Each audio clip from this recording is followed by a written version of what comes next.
অৱশেষত আহিল ভাল খবৰটো। তৃতীয় আৰু চতুৰ্থ বৰ্গৰ পৰীক্ষাৰ দিন ঘোষণা কৰিছে মুখ্যমন্ত্ৰী ডক্টৰ হিমন্ত বিশ্ব শৰ্মাই। হয়, যোৱা ৰাতি মুখ্যমন্ত্ৰী ডক্টৰ হিমন্ত বিশ্ব শৰ্মাই গ্ৰেড 3 আৰু 4ৰ পৰীক্ষাৰ দিন ঘোষণা কৰিছে আৰু অহা 15, 22 আৰু 29 ছেপ্টেম্বৰ তাৰিখত অনুষ্ঠিত হ'ব তৃতীয় বৰ্গ অৰ্থাৎ গ্ৰেড 3ৰ পৰীক্ষা আৰু 20 আৰু 27 অক্টোবৰত অনুষ্ঠিত হ'ব গ্ৰেড 4 অৰ্থাৎ চতুৰ্থ বৰ্গৰ পৰীক্ষা আৰু অসম লোকসেৱা আয়োগ APSCৰ আৰ্হিত অনুষ্ঠিত হ'ব এই ADREৰ পৰীক্ষা আৰু আৰক্ষীৰ যি শাৰীৰিক পৰীক্ষা আছিল সেই শাৰীৰিক পৰীক্ষাও অনুষ্ঠিত হ'ব 3 অক্টোবৰৰ পৰা। এই মুহূৰ্তত আটাইতকৈ গুৰুত্বপূৰ্ণ আৰু ভাল খবৰটো যোৱাকালি মুখ্যমন্ত্ৰীয়ে ঘোষণা কৰিছে। জনাই আছোঁ সবিশেষ এই ভিডিঅ'টোত আপোনালোকক। অসম আৰক্ষী তৃতীয় আৰু চতুৰ্থ বৰ্গৰ পৰীক্ষাৰ দিন ঘোষণা। 3 অক্টোবৰৰ পৰা অসম আৰক্ষীৰ হ'ব শাৰীৰিক পৰীক্ষা। এই বৰ্ষতে আৰক্ষীত 6434টা পদ পূৰণৰ লক্ষ্য অসম চৰকাৰৰ আৰু APSCৰ আৰ্হিত অনুষ্ঠিত হ'ব এইবাৰৰ ADRE পৰীক্ষা। 3টা পৰ্যায়ত অনুষ্ঠিত হ'ব তৃতীয় বৰ্গৰ পৰীক্ষা। প্ৰাৰম্ভিক, মূল আৰু সাক্ষাৎকাৰ অৰ্থাৎ প্ৰিলিমছ, মেইনছ আৰু ইণ্টাৰভিউ এই পৰ্বৰে অনুষ্ঠিত হ'ব আৰু ADREৰ তৃতীয় বৰ্গৰ পৰীক্ষা অনুষ্ঠিত হ'ব 15, 22 আৰু 29 ছেপ্টেম্বৰত। সেইদৰে ADREৰ চতুৰ্থ বৰ্গৰ পৰীক্ষা অনুষ্ঠিত হ'ব 20 আৰু 27 অক্টোবৰত। তৃতীয় বৰ্গত দিয়া হ'ব 7500টা পদত চাকৰিত নিযুক্তি আৰু চতুৰ্থ বৰ্গত প্ৰায় 4500টা পদত নিযুক্তি দিয়া হ'ব।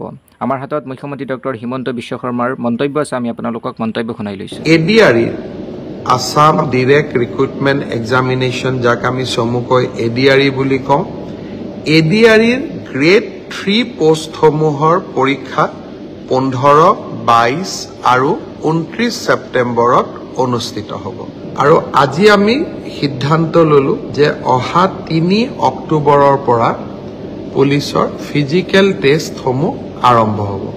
মই আকৌ এবাৰ কৈছোঁ যে গ্ৰেড 3 পোষ্টসমূহৰ বাবে ইণ্টাৰভিউ 15, 22 আৰু 29 ছেপ্টেম্বৰত অনুষ্ঠিত হ'ব।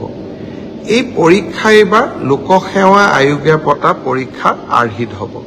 প্ৰথমতে প্ৰিলিমিনাৰী পৰীক্ষা হ'ব, তাৰ পিছত মেইনছ হ'ব আৰু মেইনছৰ পিছত আমি ভাইভা প্ৰক্ৰিয়াৰ মাজেৰে আমি সমগ্ৰ ইণ্টাৰভিউ প্ৰক্ৰিয়াটো সমাপ্ত কৰিম।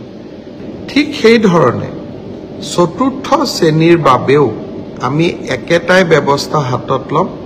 প্ৰথমতে প্ৰিলিমছ, তাৰ পিছত মেইনছ আৰু তাৰ পিছত ভাইভা ভচি।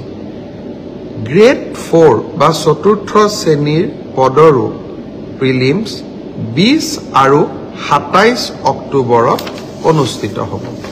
য'তেই মই যাওঁ তাতে আমাৰ আৰক্ষীত আবেদন কৰা ল'ৰা ছোৱালীসকলে মোক সুধি থাকে যে দাদা, মামা, পুলিচৰ ফিজিকেল ইণ্টাৰভিউ কেতিয়াৰ পৰা আৰম্ভ হ'ব। আমি অসম পুলিচত 6434টা পোষ্টৰ বাবে আবেদনৰ প্ৰক্ৰিয়া আৰম্ভ কৰিছিলোঁ আৰু আজি আমি সিদ্ধান্ত ললো যে অহা 3 অক্টোবৰৰ পৰা পুলিচৰ ফিজিকেল টেষ্টসমূহ আৰম্ভ হ'ব।